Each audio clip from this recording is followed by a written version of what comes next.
Welcome back. This is episode 4 of Hear Me Out. I'm your host, Drew Tranquil, and this week we're wrapping up our conversation regarding racial reconciliation and everything that comes with that. And it's been an outstanding 3 conversations, and I'm super pumped for this last one. We're bringing on Jim Trotter, a long-standing senior writer and reporter for the NFL. I'd be remiss if I didn't mention he reported on my Chargers for quite a few years. Got very close with guys like Junior Seau, even wrote a book on him, and is currently co-authoring a second book with Larry Fitzgerald. Has just done a tremendous amount of amazing work. Has been a reporter for multiple news outlets, including Sports Illustrated, and now does stuff with NFL Network. And Jim is a guy that just thinks very, very critically on things and has a lot of good insight for us. And so I'm super pumped to have him on. I hope you guys are as blessed as I am. So here we go. Week 4 of Hear Me Out. Jim, thanks so much for joining us. We are blessed by your presence today. Thanks for coming on. No, man, it's my pleasure. I'm happy to be here. Now, you've described to me, I'd be remiss if I didn't ask, being a current Chargers linebacker, but Junior Seau, you've described him as one of the most influential people you've ever been around. I think, this year being as hard as it's been, we need leaders, we need influential people to step up. What do you think his message would be to America, to his teammates, to the NFL? What do you think his message would be in a time like this? Actually, Drew, that's an easy question to answer. His message would have been positivity. Junior was a guy that never wanted to stand for anything negative, whether it was in the locker room, his personal life. Anytime we would come to him with some sort of potential controversy or drama or whatever, he would always bring it back to the positive, stay positive. And I think in these times, he would have done the same thing. He would have said, let's find, the positive in it. Let's work towards the positive. And he would have stayed on message with that. Do you see him as a guy that was able to relate with both sides of the arguments, that could kind of confront and was a solution-oriented guy when you say positivity? Yeah, I mean, look, the way we are in society today, it's so tribal and people are so dug in on both sides, whatever position you're in, that there's very little middle ground. But Junior was a guy that always tried to find that middle ground. He tried to be inclusive. And if you were someone who was negative, he just wasn't going to deal with you. And I think that in some ways that hurt him late in his life, because there were people who would tell him maybe what they thought he wanted to hear as opposed to maybe what he needed to hear. But he was a guy that he always wanted to try and find solutions to make whatever situation he was in or you were in better. That was his whole thing, to make it better, be positive. I mean, he would say it to me, don't, we're not going to do the negative, stay positive. So that's just who he was. And that's why even today, so many years after his death, former players who knew him and whatnot will still say to me, man, I miss Buddy, because, he called everybody Buddy. And they did to him in turn. And just randomly, guys will say to me, I miss Buddy. And that's the type of influence he had on people. So when people were acting in that negative manner, how did he confront that as a leader in the organization? What was his approach? It depends on who it was. And obviously I wasn't around all those situations. I just know how he dealt with us in the media and with me. But with teammates, he would usually, as I understand it from talking to them, he would usually first have a one-on-one with you, or he would come to you, and, try and get to the root of what's going on here. Where's it coming from? And then I think he would try and explain to you or help you see the bigger picture about why that negativity can be so corrosive, and why it was best not to dwell in that, not to wallow in that. And look, he played on some terrible teams in San Diego. Mm-hmm. I mean, I'm talking about one year, 1-15, where they started 0-11 and finished 1-15. And the thing that people will never understand, you would think in that type of situation, it would just be a horrible locker room to be in. And I can tell you this, those guys were always professional. They were great to be around. Not that anyone was happy with being 0-11 or 1-15, but they were great professionals to deal with. And part of that was because they took their message and their marching orders from their leader. And Junior, no question, was the leader of that locker room and controlled it.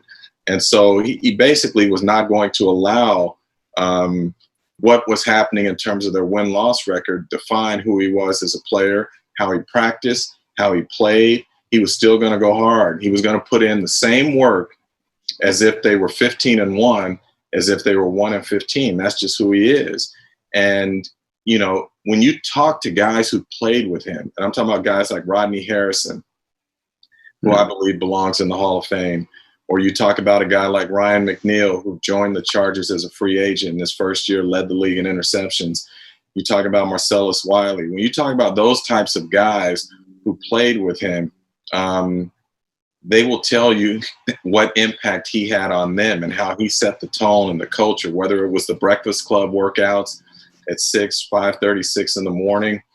We still have those, by the way. He started them. Tribute to him. Him. We still have those. He started them. It actually started what happened, they had changed coaches. The Chargers had changed coaches. They had fired, if memory serves me right, it's all been so long. They fired Kevin Gilbride, and they promoted June Jones to the interim head coach. And Gilbride liked to practice early in the morning, if memory serves, and June preferred to practice in the afternoon. And Junior decided that he wanted guys to come in early, or he wanted to get his weight training workouts in early before the meetings and all that sort of thing. And so in the book, there's a story there that Rodney Harrison tells that Junior set the time for like 6 a.m., whatever. So Junior shows up, be the first one there. And when Rodney shows up like at 5:55, Junior's like, man, nice of you to show up, Rodney. Well, Rodney's really competitive.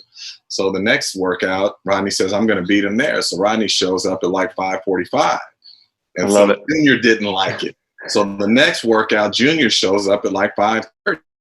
And so they were continuously trying to one-up each other.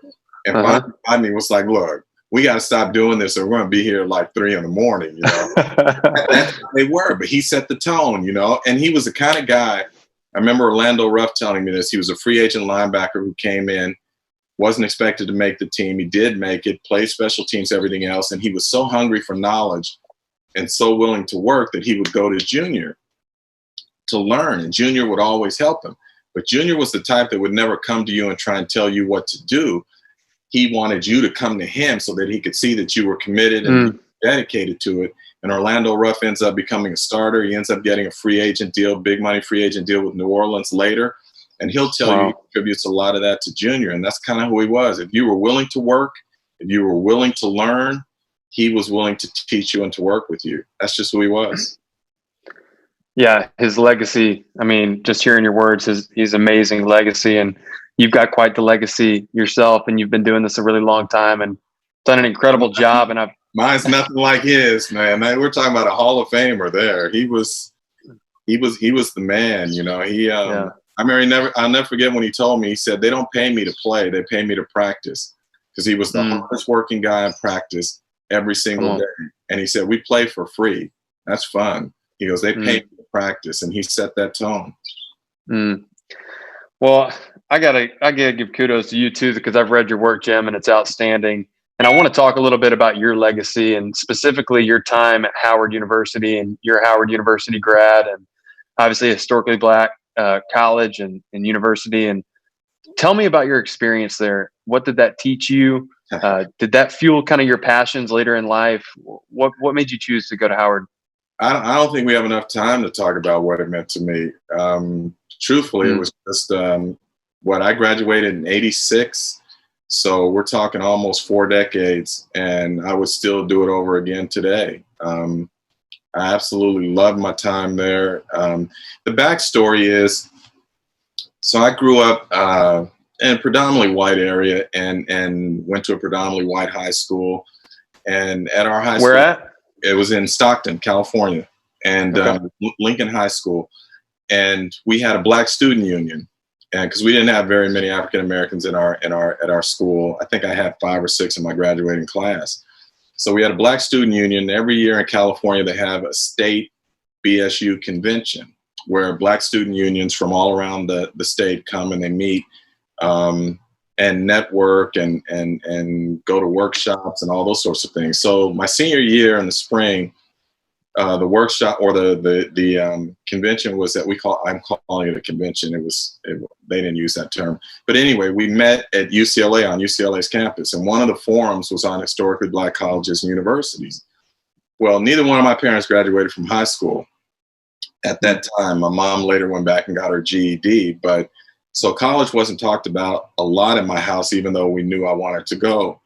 And I had never heard of historically Black colleges and universities, or I didn't know much about them other than, you had heard of Grambling because of football, but Yeah. excuse me, that was about it. So one of the forums they had was on HBCUs.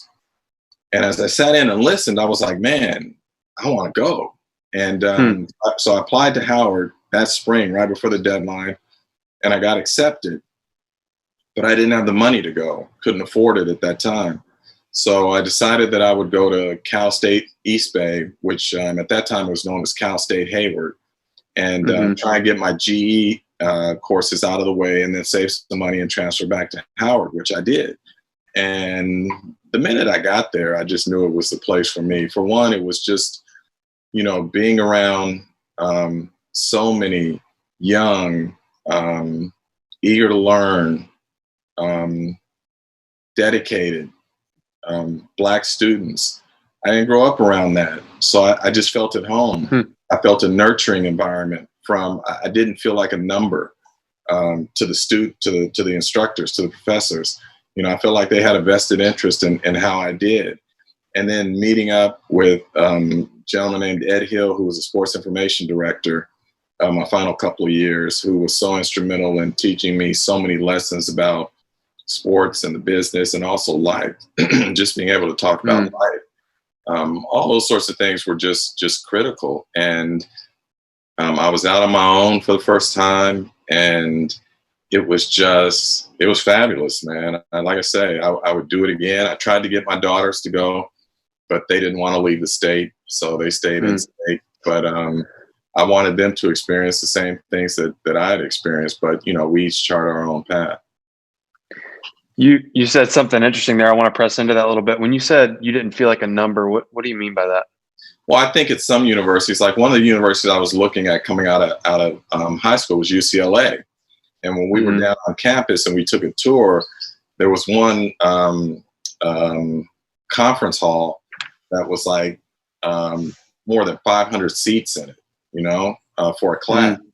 And we didn't have that at Howard. Your class sizes were much smaller. So you felt like you knew the professor one-on-one, and you just felt that it was easier to get time with those professors when you had questions. And again, you felt like they had a vested interest in you because, the realities are that the role of historically Black colleges, they were created because we couldn't go to the traditional white colleges that were out there. We weren't being admitted. And so that's why HBCUs were created. And it was to teach back in the beginning, all of the people who became the professionals, the lawyers, the doctors, the dentists, all those sorts of things, and the teachers, so that they could go back in the community and teach others. And that still exists today, where I think there is that feeling of, we have to prepare you for the real world. We have to give you the tools to be able to succeed.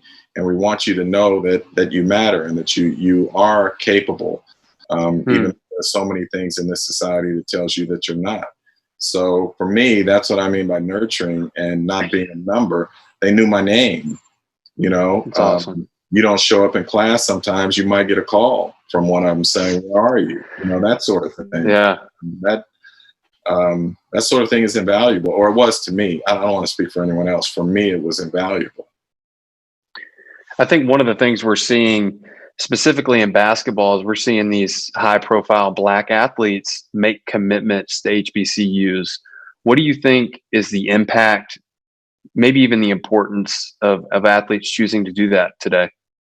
Well, number one, I think we only know of two right now that at least in basketball wise have committed to HBCUs. But it's huge from the standpoint that I think it speaks to a social consciousness in this younger generation. And I think that so often we older folks, we tend to bag on the young people and say, oh, they're entitled, they're lazy, they're this, they're that. And what I have seen, particularly in the last few months, in terms of what's taking place in the streets and whatnot, is that these young people they're smart, they're motivated, they're committed, and they're not willing to accept the status quo. And I applaud them for that, man. And I love their energy, and I just hope they all get out and vote when we get to November. And not just November, but every election, because they're all important. Because what people fail to realize sometimes is they focus on the big elections and miss out that these other ones deal with local issues that affect their communities and by extension affect them. So, but I've just been so impressed with the energy and the passion and the commitment of these young folks. And so when I look at what's happening athletically, where you see a 5-star basketball recruit commit to Howard, first of all, him just taking a visit was huge. And for him to speak why he was doing it, and then to commit, he may only be there 1 year. And who knows if he'll even play this year with what's going on with the pandemic and whatnot, if they'll have a basketball season.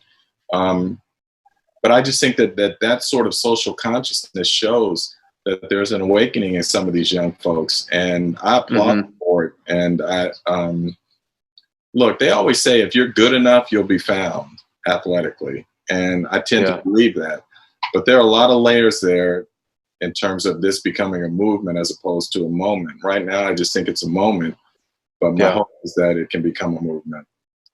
So when you talk about that social consciousness you're seeing, did you see that in '92 with the stuff that was taking place? Did you see that in 16 when Kaepernick was taking a knee and we were trying to bring awareness to this idea? Or is this something that's just kind of spurring and you're seeing? No, I don't think you've ever, at least in my lifetime, I have not seen it to this level of commitment. Now, granted, I was born in '63, so when the March on Washington was held and whatnot, I was too young to remember all of that and what it was like out in the streets and in the community and whatnot. So, I can't speak to that. What I can speak to is from my earliest memories, this has been something unlike anything I've ever seen. And I think that what has happened is all of the factors have come together to make this so powerful. Because if there weren't a pandemic and if we weren't on lockdown and quarantine and whatnot, it's easier for people to go out and do the things that they want to do, to say, I don't want to talk about that, I don't want to focus on that, whatever. But when you're stuck at home, it's right there in your face if you turn on your television or if you're online reading about whatnot. And I think that has played a part of it. Because look, Drew, the reality is we've seen black men killed before by police. There was nothing new there. So you say, what changed now? And was it the graphic nature of that video and the look on that officer's face where it was almost so cavalier, like, I don't care about this man's life, as people are saying he can't breathe, get off of him. Mm-hmm. And the officer just appeared so defiant, like, what you say and his life doesn't matter. That may have had something to do with it. But I also think that it's just everything has sort of come together now. And I think that, again, with young people out there pushing the issue and saying we're not willing to accept it, and to have these demonstrations go on for days and weeks, it speaks to what I am hoping is truly a change in this country. But we have to get from protests, and we've got to get to policy to make real changes here. And that's why I say people have to get out and vote, because those folks, when you think an election doesn't matter, these are the people who are deciding what policy is.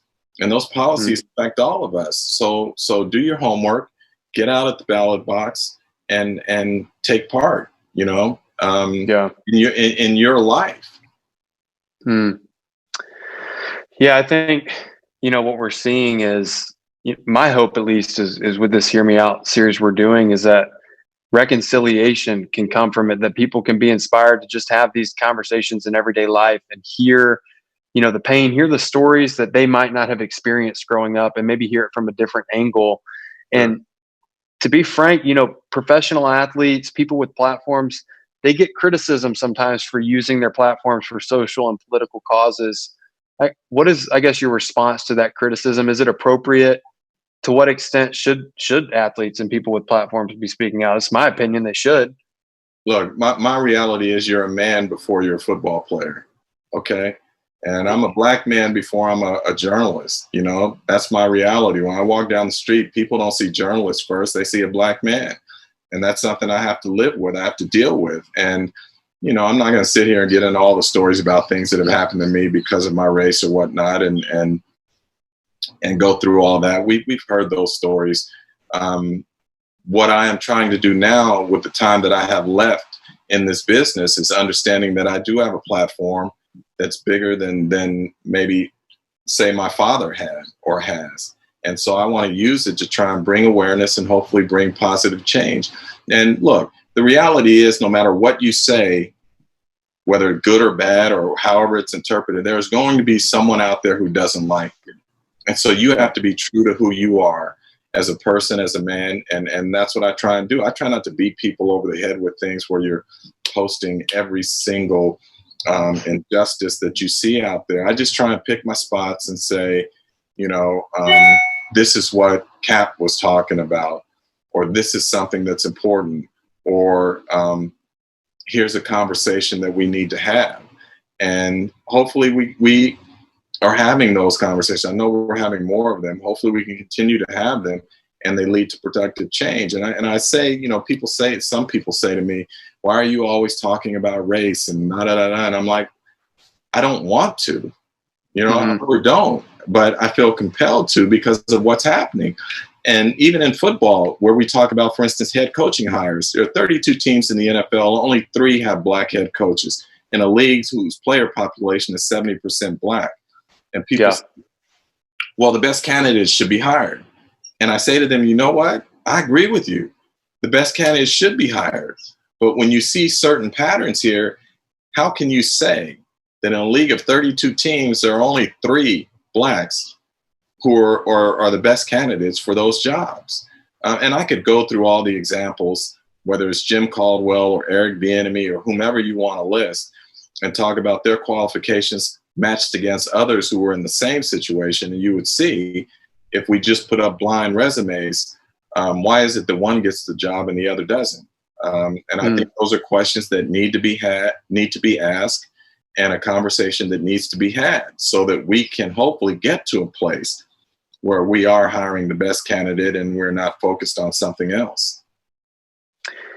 I guess, to close and to that point, you released, I think it was a post on your Instagram or something. I found it super interesting that you interviewed like 8 players in the NFL and you asked them what are the most important qualities in a coach, and the response you got was pretty staggering to me, at least. I thought it was great. I thought that's probably what I would have answered. And I play for one of those black coaches in Anthony Lynn, and he's got tremendous, you know, personal skills and interpersonal skills. Talk about what you found when you interviewed those players. Yeah, it was kind of what was happening is we were spending so much time talking about hiring practices for head coaches.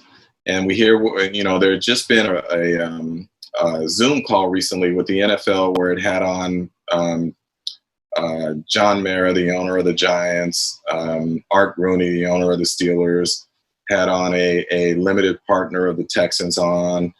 And these guys were talking about what they look for in a head coach, that sort of thing. And I just started thinking about it. You know, we've heard from owners, we've heard from the media, we hear from different players. Yeah, I said, but the guys who would know what it takes to be a successful head coach are the guys who are actually on the field underneath these guys. So I said, you know what? I want to find one player at each position group and ask him. And I figured it would get more traction if I went out and I asked guys with name recognition. Yeah. So, like, you know, I called up Larry Fitzgerald and Frank Gore and reached out to Travis Kelce and all these guys. Now, I was actually initially had Phil Rivers who was going to do it, knowing that he is already committed to being a head coach after he's done, but he backed out, so I turned to Jared Goff for it. But anyway, I just went to all of these guys, Richard Sherman, Calais Campbell, Jack Conklin, and just asked these guys. And I tried to be as open-ended as possible to not lead them in any direction. I said, just tell me the 3 most important traits for a successful head coach. And I said, if you want to use names, fine. I'm not asking you to use names. I'm not asking you to throw anyone under the bus, anything like that. I just need the 3 traits and why they're important. And I said, I'm not even going to inject myself in this. I will run your responses verbatim so that people see them without any input from me. And these guys were all willing to do it. And the thing that I found so interesting is they didn't talk about the things that you hear from owners and whatnot, or even fans in some media where they talk about a great coordinator or whatever. They talked about interpersonal skills. They talked about, is he honest? Is he consistent? Does he listen? Is he open-minded? Is he all those sorts of things before they got around to his knowledge of the game. And I thought that was fascinating, because I think that too often, you know, you'll see owners are chasing the hot coordinator, whoever that may be, because offense or his defense has one great year. And what these players seem to be saying is that's not the way to do it. You know, that coach has to be able to connect and gain the respect of these players. And more than anything, what I took from them is they want to be treated like men. And as Frank Gore and Larry Fitzgerald and others said, I may not like what you tell me, but I respect that you're honest with me about it. And that will make you play even that much harder.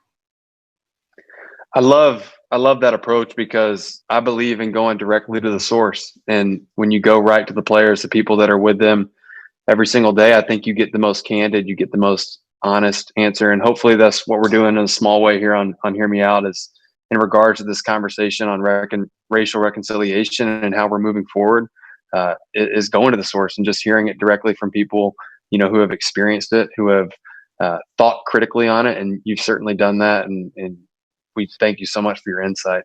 No, man, I thank you for this, because I think it's so important to want to have these discussions. And even in talking to Coach Lynn about what's going on with the Chargers, I think it's a beautiful thing when black, white, young, old can sit down and just have a discussion and say, look, I'm going to be a little vulnerable here. And I may say something that doesn't come off, or it may come off offensive to you, but it is not intended in that way. And I hope you take it in that way, that I'm truly trying to learn here.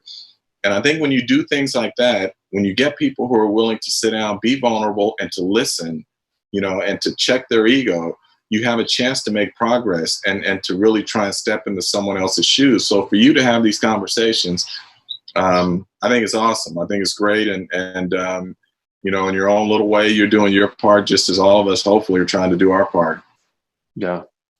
Well, I've certainly enjoyed the conversation, and hopefully everybody else is as blessed as I was by it. And hopefully we can connect in the future sometime, Jim. Thanks so much.